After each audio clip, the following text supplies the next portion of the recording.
पटरी की मरम्मत मुकम्मल हो चुकी। ट्रेन कुछ ही देर में रवाना होगी। गाड़ी जाने वाली है। शुक्र है खुदा का।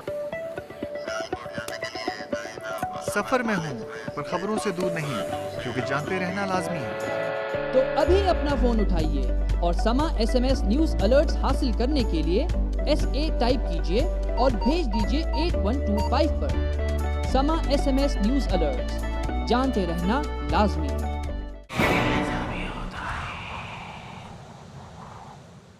सिद्रा ने हिम्मत करके शहबाज से कहा कि वो आदिल से बात करे, लेकिन ज़रा तरीके से। शहबाज ने आदिल से बात तो की, लेकिन तरीका आदिल को पसंद नहीं आया। ऐसा करना ठीक नहीं है आदिल भाई।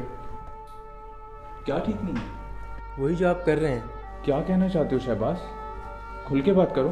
अगर आपको बेटा ही चाहिए तो आसिफ को अपना बेटा समझे, लेकिन सिद्दर के साथ इतना। बस करो शहबाज, ये हमारे घर का मामला है।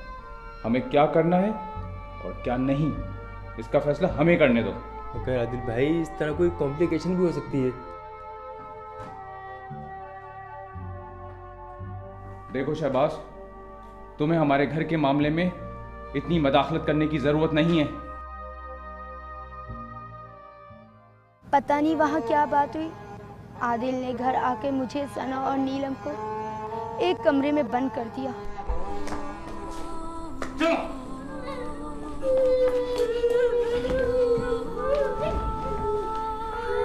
ये क्या कर रहे हैं आप? सारी दुनिया में ढंडूरा पीटोगी अब क्या? मैंने क्या किया? मैंने क्या किया? तुम लोग मर क्यों नहीं जाते?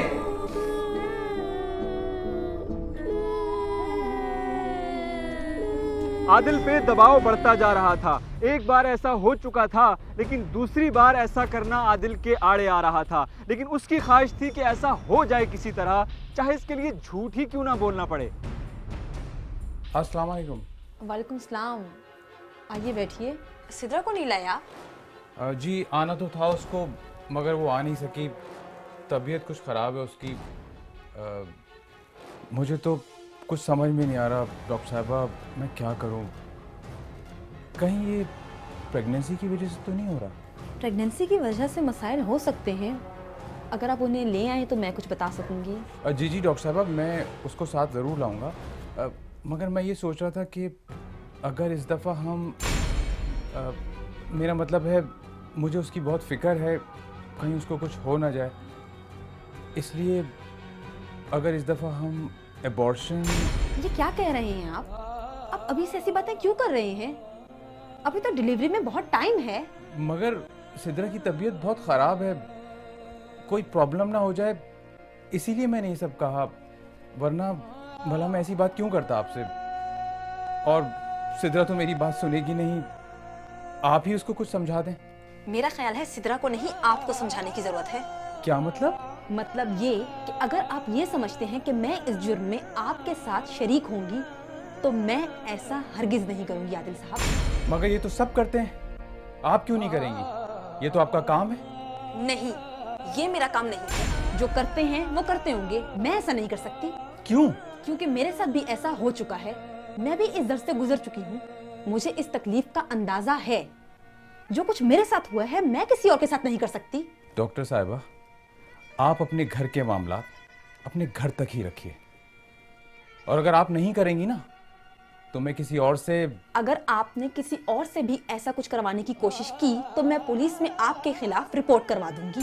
कत्ल है ये, कत्ल। आप सिद्रा को तो गाय बकरियों की तरह ट्रीट कर सकते हैं, मगर मैं चुप नहीं रहूंगी। खुदा का खौफ करें, कोई अपनी औलाद का गला कैसे घोट सकता है? मैं किसी का गला नहीं घोट रहा, समझिए आप गला घोट रहे हैं। इस जहां में ना सही, मगर अगले जहां में आपकी पकड़ जरूर होगी।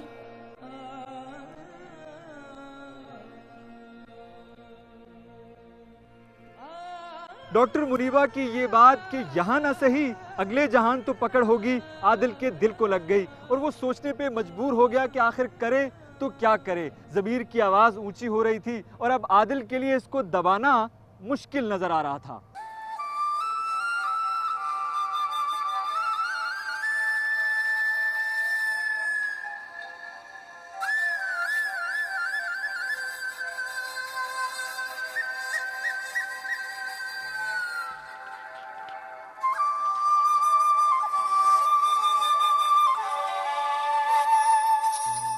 पहली दफ़ा मैंने आदिल की नज़रों में अपने बच्चों के लिए प्यार देखा। मुझे लगा जैसे उनका दिल पिघल गया हो। पता नहीं वो क्या सोच रहे थे। आदिल, आदिल, आदिल। हाँ, क्या हुआ यार? मैं पूछ रहा था किन ख्यालों में गुम हो इतनी देर से तुम? यार मुझे तो समझ में नहीं आ रही कि क्या करूं, कहाँ जाऊं। तुम्हें कहीं जाने की ज़रूरत नहीं है, अपने घर की तरफ लौट आओ। जो खुशी और इत्मीनान तुम घर से बाहर ढूंढ रहे हो वो घर के अंदर है, और तुम यहीं से भाग रहे हो, अपने बीवी बच्चों से भाग रहे हो। बस बहुत हो गया यार। यार मुझे समझ नहीं आ रहा कि ये सब हमेशा मेरे साथ ही क्यों होता है। इंसान को वो क्यों नहीं मिलता जो उसे चाहिए होता है। देखो आदिल, ये ज़रूरी नहीं कि इंसान जो चाहे उसे वही मिले। हर काम में कोई ना कोई मसलहत होती है। पता है हमारे साथ मसला क्या है? हम सिर्फ आज को देख सकते हैं, कल को नहीं। कल ना जाने हमारे लिए क्या कुछ लेकर आए, लेकिन जो आज है हमारे पास, उसे देखकर हम बस शिकायतें करते रहते हैं कि हमारे पास कुछ भी नहीं है। यार मगर क्या बेटे की ख्वाहिश करना, क्या ये नाजायज़ है? नहीं, किसने कहा तुमसे? हाँ, बेटे की ख्वाहिश को सर पर सवार कर लेना नाजायज़ है। इसके लिए अपने बीवी बच्चों को टाइम ना देना ये नाजायज़ है, जो कि तुम कर रहे हो। पिछले 5-6 साल से तुमने खुद जानबूझकर अपने घर को दोज़ख बनाया हुआ है। मैं ये नहीं करना चाहता, लेकिन न जाने क्यों मेरे दिल से ये बात उतरती ही नहीं है। निकालनी पड़ेगी मेरे दोस्त, निकालनी पड़ेगी, वरना सबका जीना बहुत मुश्किल हो जाएगा। कोई भी खुश नहीं रह सकेगा, ना ही तुम, ना ही सिद्रा भाभी, और ना ही तुम्हारी बच्चियाँ। अल्लाह ने चाहा तो तुम्हारी ख्वाहिश ज़रूर पूरी होगी, अल्लाह तुम्हें ज़रूर बेटे से नवाजेगा। लेकिन अगर नहीं भी नवाजता तो तुम्हारे पास बच्चियाँ हैं, उन्हें पढ़ाओ लिखाओ, अच्छा इंसान बनाओ, यही बहुत है। प्लीज़ कुफराने नेमत मत करो। एक बात सच सच बताओ, कभी तुम्हें नीलम और सना पर प्यार आया है? पापा आप इतना काम क्यों करते हैं? आप थकते नहीं हैं? दबाओ जा।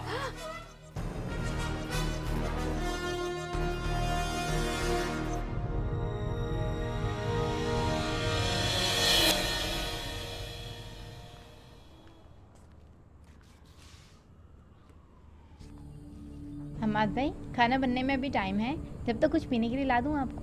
नहीं भाभी, बस मैं अब चलूँगा। यार हमाद कुछ खा के जाते यार, खाना तो खा के जाते। नहीं यार, नेक्स्ट टाइम। तुम अपना ख्याल रखो। अच्छा भाभी, अल्लाह हाफिज़।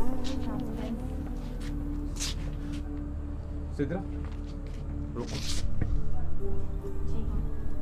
बैठो। सिद्रा, जी।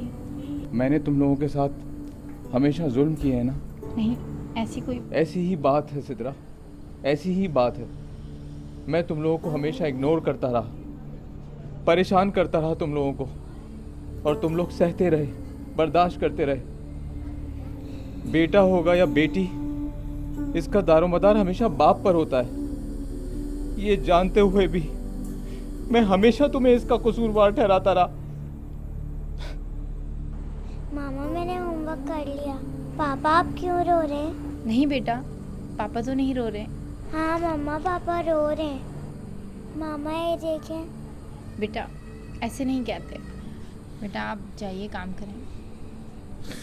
सिद्रा, सिद्रा मुझे माफ कर दो, मुझे माफ कर दो सिद्रा। नहीं प्लीज़ आप ऐसे ना बोलें। माफ़ी अगर मांगनी है तो नीलम और सना से मांगे, मुझसे नहीं। नीलम, सना, बेटे इधर आए। आ जाओ मेरा बेटा, आ जाओ।